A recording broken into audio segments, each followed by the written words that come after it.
নমস্কাৰ, এই মুহূৰ্তৰ এক গুৰুত্বপূৰ্ণ খবৰ লৈ ষ্টুডিঅ'ত মই চন্দন। বঙাইগাঁৱত ধৃত এগৰাকী ড্ৰাগছ ব্যৱসায়ী। জিলাখনৰ দেওহাটীত ৰাইজে আটক কৰিলে ড্ৰাগছসহ এগৰাকী ব্যৱসায়ীক। ধৃত ড্ৰাগছ ব্যৱসায়ীগৰাকী চলন্তপাৰাৰ সুভাষ গোস্বামী। সম্প্ৰতি উত্তৰ শালমৰা আৰক্ষীৰ জিম্মাত ড্ৰাগছ ব্যৱসায়ীজন।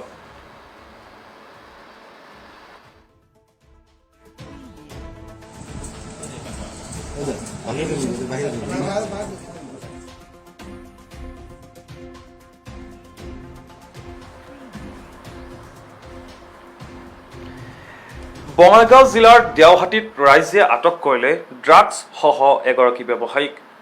ধৃত ড্ৰাগছ ব্যৱসায়ীগৰাকী চলন্তপাৰাৰ সুভাষ গোস্বামী। ঘটনাস্থলীত আৰক্ষী উপস্থিত হয় আৰু ড্ৰাগছ ব্যৱসায়ীগৰাকীক উত্তৰ শালমাৰা আৰক্ষী চকীলৈ লৈ যায়।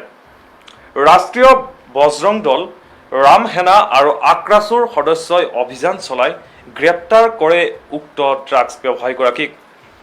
উল্লেখযোগ্য যে দীৰ্ঘদিনৰে পৰা বঙাইগাঁও জিলাত ড্ৰাগছৰ এনে ৰমৰমীয়া বেহাই চিন্তিত কৰি তুলিছে বঙাইগাঁওবাসী তথা সচেতন মহলক।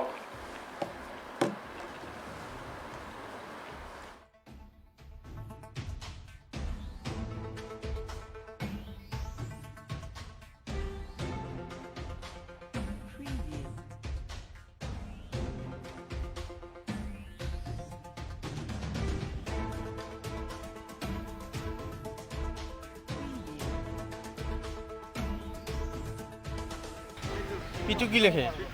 পিটুয়ালি। ক'ত ঘৰ ইয়াত? হা? কি? দুধদৰি। তোৰ নাম কি? আৰু কোন কোন আছে লগত? হা? লগত কোন কোন আছে? লগত কাই কাই আছে? হা? দিবা আহিছিলি কাক এতিয়া? মালটা দিবা আহিছিলি কাক? ক'ত পাইছা কৰ এতিয়া? ক'ৰ পৰা কিনি লৈছা? ক'ৰ পৰা লৈছা? ক'ৰ পৰা মালটা? টুলুঙীয়া। নামজন কি? নামটা কি মানুহ? পিটুৱালিৰ ঘৰ ক'ত? হা? ক'ৰ পৰা আহিছা? হা? ক'ত দিবা আহিছিলি মালটা? ক'ৰ পৰা? আজি অভাৱী দেওহাটীত মানে এজন ড্ৰাগছ মাফিয়াৰ এজন সদস্য ড্ৰাগছ বিক্ৰী কৰিবলৈ আহিছিল আৰু তেওঁ মানে তাতে এনেকৈ ধৰা হ'ল, তেওঁ একেতে মানে ইফালে চাই আছিল। তেওঁ একেতে তাতে ড্ৰাগছ বিক্ৰী কৰিবলৈ আহিছিল। যিয়ে নহওক, কাৰ ওচৰত বিক্ৰী কৰিবলৈ আহিছিল আমি সেইজন মানুহ পোৱা নাই। কিন্তু এওঁলোকক এই ল'ৰাটোক মানে সন্দেহ হোৱাতে ৰাষ্ট্ৰীয় বজৰং দল আৰু বজৰং দলৰ সদস্যই মিলি তাক সোধা পোছা কৰে যে তই কি আৰু কি, ক'ত যাই আছা, কি নাম, ক'ত ঘৰ। তেতিয়া সি ভয় খায় নিজকে।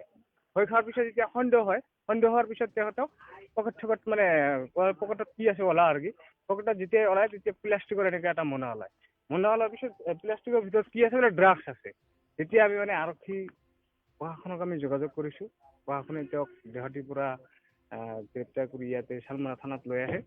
যিয়ে নহওক, আমি যি দেখা পাই আছোঁ, আজি বহুত বছৰ পৰা দেখা পাই আছোঁ বঙাইগাঁও ডিষ্ট্ৰিক্টৰ, বঙাইগাঁৱৰ পৰা আৰম্ভ কৰি গৰাইমাৰীৰ পৰা আৰম্ভ কৰি অভয়পুৰী, শালমৰাৰ পৰা আৰম্ভ কৰি সকলো জাগাতে, যোগীঘোষৰ পৰা আৰম্ভ কৰি সকলো জাগাতে আমি দেখা পাই আছোঁ বহুত ভাল ভাল ঘৰৰ ল'ৰা ছোৱালী মানে ড্ৰাগছ নিচা সেৱন কৰাই তেওঁলোকৰ জীৱন ধ্বংস কৰি দিছে। আৰু তেওঁলোকৰ নিজৰ জীৱনেই নহয়, তেওঁলোকৰ ফেমিলিৰ জীৱনো ধ্বংস কৰি দিছে। এনেকে মানে এটা মানে পৰ্যায় আহি গৈছিল। গতিকে আমি দাবী জনাইছোঁ, ৰাষ্ট্ৰীয় বজৰং দলে আৰু বজৰং দলে আমি দাবী জনাইছোঁ যে এই ড্ৰাগছ মাফিয়াৰ জৰিয়তে এখেতে কিছুমান কথা মন্তব্য কৰিছে। আমাৰ ওচৰতো ভিডিঅ' আছে যে অমুক মানুহৰ পৰা মই কিনি আনিছোঁ, অমুক মানুহৰ ওচৰত বিক্ৰী কৰিম, আমাৰ মালিক অমুক, এনেকুৱা মানে ধৰণৰ তেওঁৰ পৰা আমি মানে ফুটেজ পাইছোঁ। আৰু আমি দাবী জনাইছোঁ মিডিয়াৰ জৰিয়তে প্ৰশাসনৰ ওচৰতো আমি এখন FIR দিম, আক্ৰাছুৱে FIR দিব, আমাৰ বজৰং দলে FIR দিব, আমি ৰাষ্ট্ৰীয় বজৰং দলে FIR দিম যে এই আসামীজনৰ জৰিয়তে গোটেই ড্ৰাগছ মাফিয়া ধৰা পৰিব লাগে আৰু গ্ৰেপ্তাৰ হ'ব লাগে আৰু উচিত শাস্তি দিব লাগে, যাতে বঙাইগাঁও জিলাত এনেকুৱা ড্ৰাগছ মাফিয়াই কেতিয়াও মানে সাহস নাপায় যে ড্ৰাগছ মানে বিক্ৰী কৰিবলৈ। সেইটো আমি দাবী জনাইছোঁ।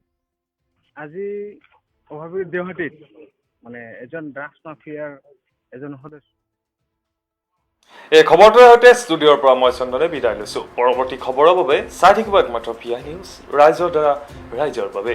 ধন্যবাদ।